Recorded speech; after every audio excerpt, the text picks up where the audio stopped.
Las opiniones aquí emitidas son responsabilidad de quienes las expresan. No comprometen el pensamiento de AzoTV Cable ni de su canal local de televisión.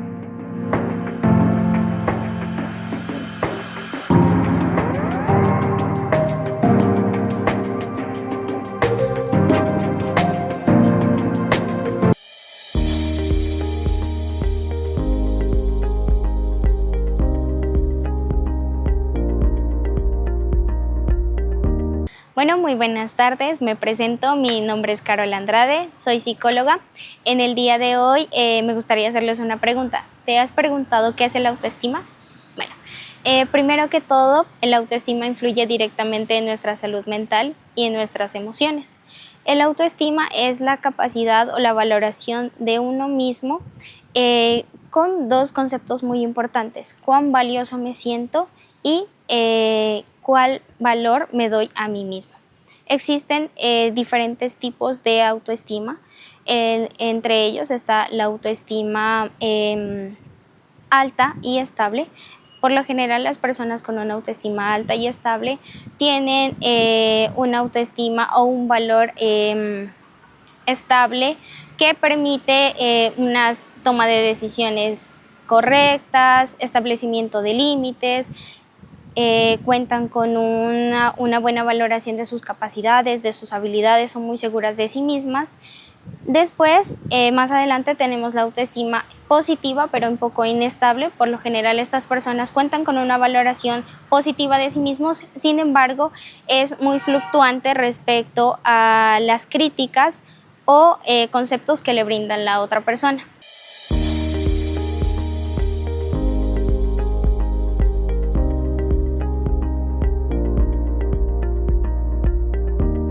La autoestima baja.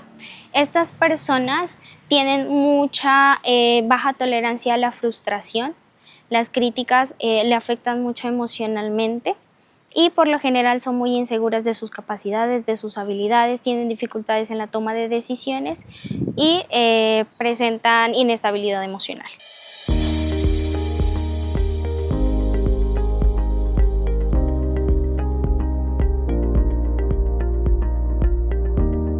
Y tenemos por último la autoestima inflada. Por lo general esta también se llama narcisismo, que son personas que tienen un ego muy alta, que no aceptan críticas y que además siempre están buscando la valoración y aprobación de los demás.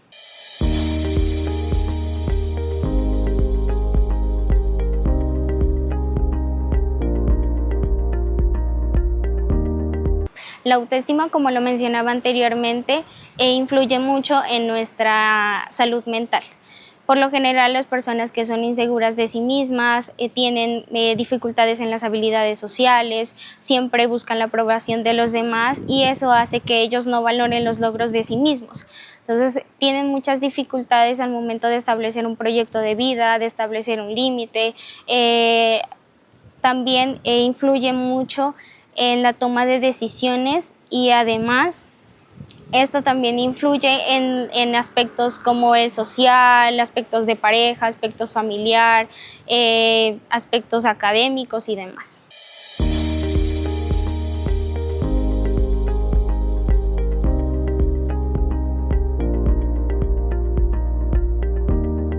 La autoestima se radica primeramente en la infancia, cuando hay carencias de afecto, cuando hay carencias de amor, padres ausentes o digamos también entramos a tocar un tema muy importante como es el bullying en la escuela. Esto también hace que la autoestima varíe mucho y que decaiga. Es importante que, como lo mencionaba anteriormente, exista ese propio conocimiento de uno mismo, que las experiencias que en algún momento pasamos logren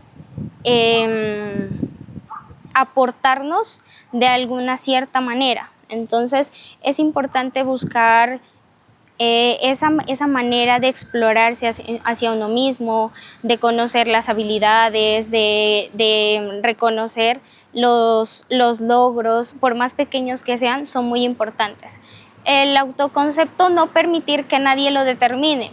no permitir que nadie te diga debes ser así, debes sentirte de tal manera, debes vestirte de tal manera, porque realmente solamente la persona se puede dar ese valor, o sea, nadie puede determinarte o nadie puede definirte de cierta manera y tampoco, digamos, establecer los límites para que nadie te diga cómo debes actuar, cómo debes ser, porque siempre vamos a estar como en esa constante aprobación de los demás, minimizando nuestras emociones y también nuestros logros y demás.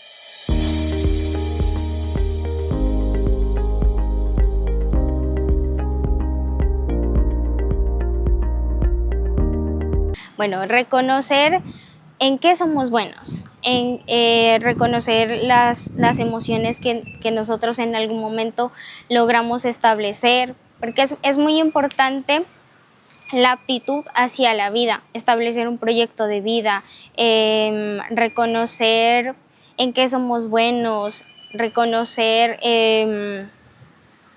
muchos aspectos que pueden mejorar no solamente nuestra autoestima, sino nuestro autoconcepto, porque como nosotros en algún momento tenemos digamos que es como un vínculo con otras personas y permitimos que estas personas influyan en nuestra autoestima y en nuestras emociones, vamos a estar muy inestables. Entonces es importante que nosotros mismos primero nos definamos qué es lo que nos gusta, en qué somos buenos, cómo podemos mejorar, porque siempre hay experiencias que nos llevan a enriquecer nuestra salud mental, nuestra salud física. Va muy de la mano también en los hábitos saludables, ¿no? La higiene del sueño, practicar algún deporte,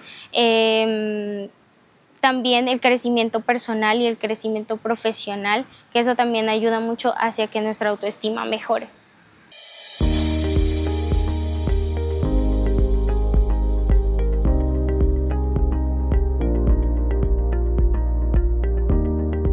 Los síntomas no son muy notables, muchas veces por desconocimiento no sabemos qué hacer, cómo actuar, cómo ayudar a un familiar, a un amigo y demás.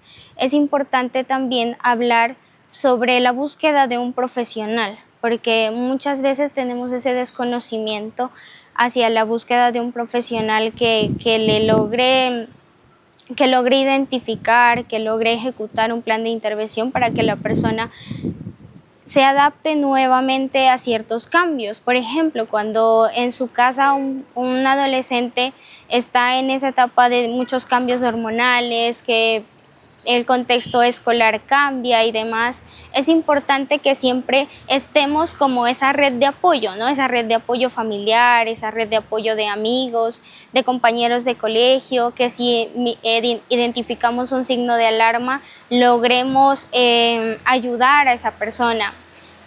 Eso sería como lo más importante.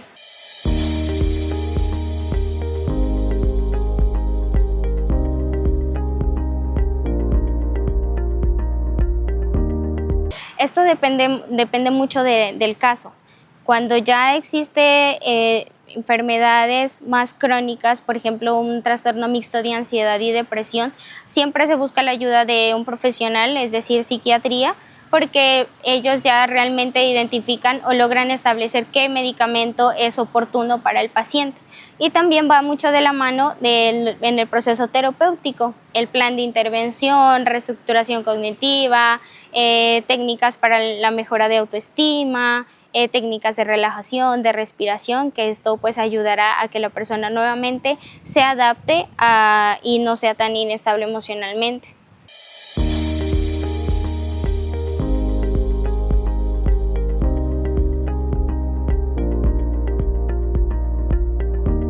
Para mejorar nuestra autoestima, aportar mucho hacia nuestro cuerpo, hacia nuestra mente, así como cuidamos de nuestra salud física, también cuidar de nuestra salud mental, ¿no? Es muy importante que así como nosotros vamos al gimnasio para vernos bien, para tener, no sé, un mejor aspecto físico, también es importante que cultivemos nuestra salud mental.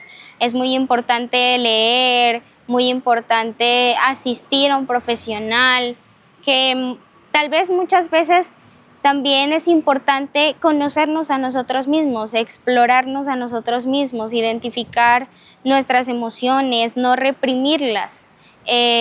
También lograr identificar nuestros pensamientos hacia nosotros mismos, nuestro concepto de nosotros mismos. ¿Por qué? Porque muchas veces estos pensamientos son de tipo rumiativo, que llegan de la nada. Entonces no salgo a la calle porque no estoy bien, no me siento bien conmigo misma.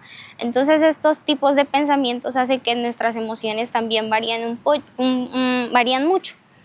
Hay una frase que me gustaría compartirles el día de hoy, es que no son las situaciones las que lo ponen ni bien ni mal, sino cómo uno interpreta una situación.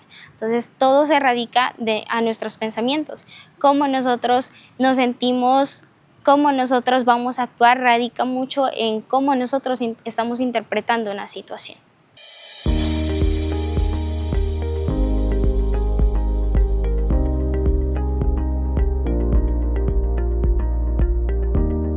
Las habilidades sociales influyen mucho en la autoestima. Entonces, si una persona o un niño tiende a sufrir de maltrato psicológico, estas personas son inseguras de sí mismas.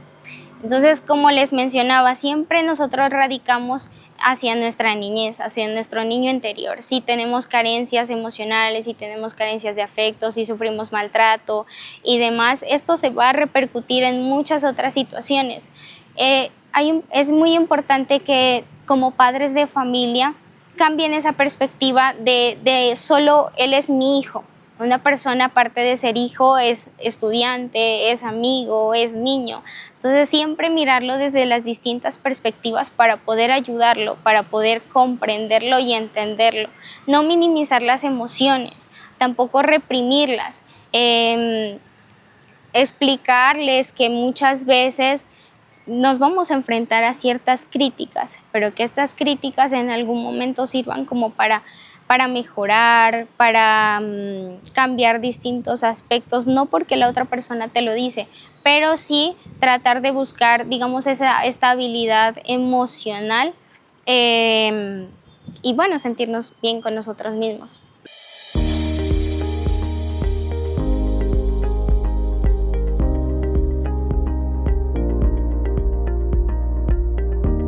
Y hay tiempo para el trabajo, hay tiempo para salir, para disfrutar, para ir al gimnasio, tiempo para leer. Solamente es cuestión como de organizarse. También es importante que no minimicemos el hecho o no permitamos que porque alguna situación en el día a día me salió mal, esto afecte a las demás situaciones.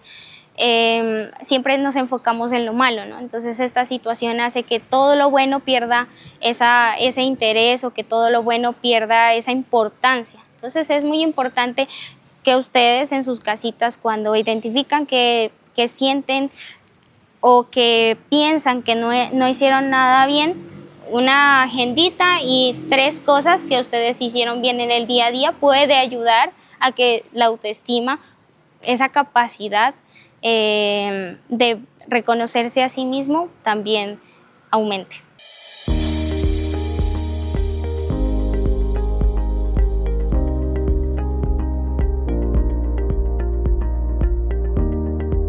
Bueno, es muy importante que así como cuidemos nuestra salud física, cuidemos de nuestra salud mental, que no permitamos que nadie nos diga cómo debemos ser, que nadie nos defina, que nadie influya en nuestras emociones. Reconocer sus emociones, ninguna emoción es mala, ninguna emoción es buena. Así como estar bien, estar mal también lo es.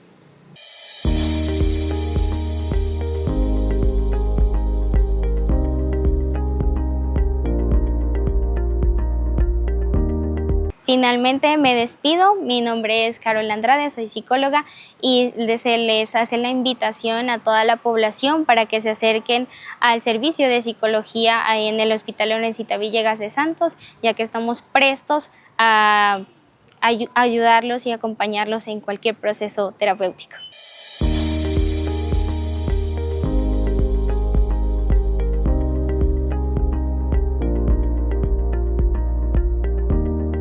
El paso número 1 de la estrategia YAMI, Institución Amiga de la Mujer a la Infancia, es la voluntad política institucional. El Hospital Lorencita Villegas de Santos dispone de esta política que permite la promoción, prevención y atención en salud y nutrición de la población materno-infantil. Esta política tiene un enfoque de derechos y perspectiva diferencial que garantice la integridad, calidad y continuidad de la atención en los servicios. En el hospital se dispone de programas dirigidos a gestantes, madres, niñas y niños menores de 6 años. Estos programas son control prenatal, control de adultez o dependiendo del ciclo de vida, programa de primera infancia, todos estos con una atención integral como son vacunación, odontología, nutrición y psicología. El personal de la institución está debidamente capacitado y entrenado para ejecutar de la mejor manera esta política.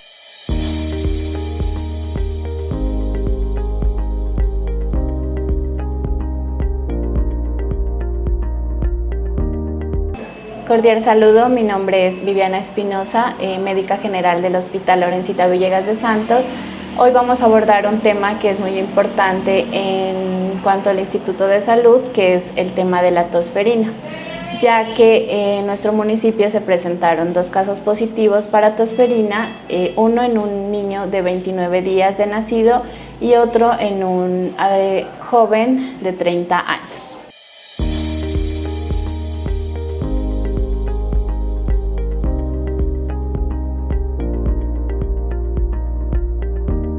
La tosferina también se llama como tos convulsiva o coqueluche, es una enfermedad de las vías respiratorias, es producida por una bacteria llamada Bordetella pertussis. En cuanto a la epidemiología, esta afecta a cualquier grupo de edad, aunque los casos más graves y potencialmente mortales pueden ocurrir en neonatos y lactantes en los primeros meses de su vida. En el 2006 se registró la peor epidemia de los últimos 40 años. En el 2006 se presentaron 0.9 casos por 10.000 habitantes y en el 2009 1.3 por 10.000 habitantes. La enfermedad natural no confiere una inmunidad permanente y la vacunación genera anticuerpos y confiere una protección que disminuye con el tiempo. En cuanto a la bacteria Bordetella pertussis, este es un gran negativo, cocobacilo, y el único reservorio es el ser humano. La enfermedad es producida por toxinas como la toxina pertussis, la citotoxina traqueal, que interfieren con la actividad ciliar normal de la vía aérea. La transmisión se hace mediante gotas. Al toser o estornudar, el periodo de incubación es de 6 a 10 días y es altamente contagiosa. En el 80 a 100% de los contactos en las casas o en los domicilios y en el 50-80% de los casos en los compañeros de clase, en los colegios o en las guarderías. Clínicamente esta se caracteriza por dividirse en 3 fases: la catarral, que va de 1 a 2 semanas de duración, la paroxística, que es de 2 a 3 semanas, la convalescencia, que es de 2 a 4 semanas, y el cuadro clásico de la tosferina dura de 6 a 10 semanas, incluso cuando el organismo ya ha logrado liberarse del agente infeccioso. La fase catarral entonces se va a presentar con unos síntomas inespecíficos de infección respiratoria aguda, en la cual los pacientes van a presentar rinorrea acuosa, lagrimeo y tos progresivamente, que va a progresar a una tos intensa. Puede producir fiebre leve y es la fase más contagiosa, puede ser muy breve o estar ausente en lactantes pequeños menores a 6 meses. La fase paroxística, esta ocurre con un estridor inspiratorio, puede generar vómitos portusígenos, puede provocar cianosis o apnea, sobre todo en lactantes pequeños. Los niños van a presentar disnea, se van a agotar al final de cada episodio de espasmos de la tos, y la tos es de predominio en la noche. La fase de convalescencia, los síntomas ya van disminuyendo, pero la tos es persistente. En los pacientes susceptibles, por ejemplo, que presente un asma bronquial, puede haber episodios de broncoespasmos. En cuanto al laboratorio y las pruebas de imágenes, la radiografía de tórax va a ser inespecífica, pero se puede observar un infiltrado perihiliar. Se va a realizar un hemograma en el cual podemos encontrar leucocitosis con linfocitosis o leucocitosis muy elevada, que son un factor de pronóstico. En cuanto al diagnóstico, es inicialmente clínico, pero va a requerir la toma de muestras para descartar la enfermedad. En el caso sospechoso de tos ferinas, va a estar un estado caracterizado por tos de al menos 2 semanas de evolución que se presenta asociada a uno o más de los siguientes signos: paroxismos de tos, estridor inspiratorio al final o vómitos inducidos por la tos, apnea sin causa aparente que explique el caos. En lactantes va a ser un estado clínico caracterizado por tos, independientemente del tiempo de evolución paroxística o no, con cianosis, vómitos que va a inducir la tos o las apneas. Una vez identificado el caso, se procede a tomar una muestra de aspirado nasofaríngeo para las tomas de laboratorio que se va a enviar, que son la PCR y el cultivo. En cuanto a la definición clínica, va a variar de acuerdo a la edad. El menor de 3 meses se va a definir como toda infección respiratoria aguda acompañada de al menos uno de los siguientes síntomas: tos en ascenso, estridor, apnea, cianosis o vómito después de toser.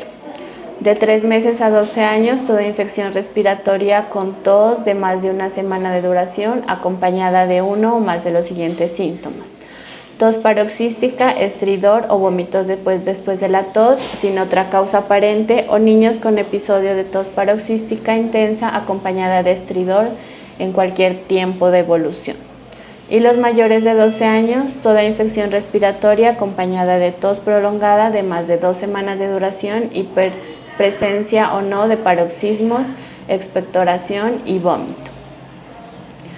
El protocolo de vigilancia en salud pública de tos ferina define los casos como probable, todo caso que cumple con criterios de la definición clínica del caso y que no está epidemiológicamente relacionado con un caso confirmado por el laboratorio. Confirmado por el laboratorio, todo caso probable confirmado por laboratorio mediante cultivo PCR con resultado positivo. Confirmado por nexo epidemiológico, caso que cumple con criterios de la definición clínica del caso y que está epidemiológicamente ligado de forma directa a un caso confirmado por el laboratorio. Confirmado por clínica, caso probable al cual no se le tomó la muestra o tiene muestras con fallas en el proceso de recolección, conservación o procesamiento. Y descartado, caso resultado negativo en cultivo o PCR, resultado negativo de laboratorio. El CIVIGILA establece para el caso de tos ferina se debe notificar todo caso probable y va a contener las siguientes definiciones: notificación inmediata individual, todos los casos de tos ferina probables o confirmados por nexo deben ser notificados de manera inmediata e individual a la unidad notificadora municipal. Notificación semanal, los casos probables y confirmados de tos ferina deben reportarse semanalmente según la estructura y los contenidos mínimos establecidos en el subsistema de información para la vigilancia de los eventos de interés en salud pública. Y el ajuste por periodos epidemiológicos, toda información de caso probable de tos ferina y la clasificación final de los casos que se deben hacer a más tardar a largo del periodo epidemiológico inmediatamente posterior a la notificación del caso. En cuanto al tratamiento, el tratamiento es principalmente con macrólidos como la eritromicina, la claritromicina y la citromicina. Aquí en primer nivel vamos a contar con la citromicina, en la cual en pacientes menores a 2 meses de edad se va a administrar 10 miligramos kilo día por 5 días. Y en pacientes mayores se va a administrar por vía oral. Si se inicia en fase catarral, puede modificarse el curso de la enfermedad, no así durante fase paroxística. Sin embargo, siempre se debe administrar para prevenir el contagio. Y se debe realizar de manera también profiláctica en pacientes que hayan tenido nexo epidemiológico. La acitromicina, el primer día 500 miligramos, continuar 250 miligramos por 4 días más, siendo una dosis total de 5 días. Las medidas de soporte respiratorio según el caso, se va a dar en el tratamiento de la Bordetella pertussis. No se recomienda el uso de antitusivos o antihistamínicos. Se debe hidratar bien al paciente, se lo debe aislar por 5 días y la profilaxis, como ya lo dije, se la realiza con acitromicina también. En individuos con riesgo elevado de complicaciones severas, como lactantes menores de 1 año que hayan recibido menos de 3 dosis de vacuna frecuente a Bordetella pertussis, individuos con riesgo elevado de transmitir la infección a individuos vulnerables, como son los lactantes menores a 1 año y que no hayan recibido una vacuna frecuente de tosferina entre la primera semana y 5 años antes del contacto, en embarazadas mayor a 32 semanas de gestación, personal sanitario en contacto con lactantes o embarazadas, personas cuyo trabajo implica un contacto estrecho y prolongado con lactantes, contacto doméstico con un lactante que aún no tiene la dosis de vacunas completas, que son 3 dosis, se debe administrar la profilaxis antibiótica. En cuanto a las complicaciones de esta enfermedad, vamos a tener neumonía, convulsiones, trastornos convulsivos permanentes, hemorragia nasal, daño cerebral por falta de oxígeno, sangrado en el cerebro o hemorragia cerebral, discapacidad intelectual, detención de la respiración o respiración lentas o apnea, y puede provocar hasta la muerte. La vacuna contra la tosferina entonces es la de DTPA.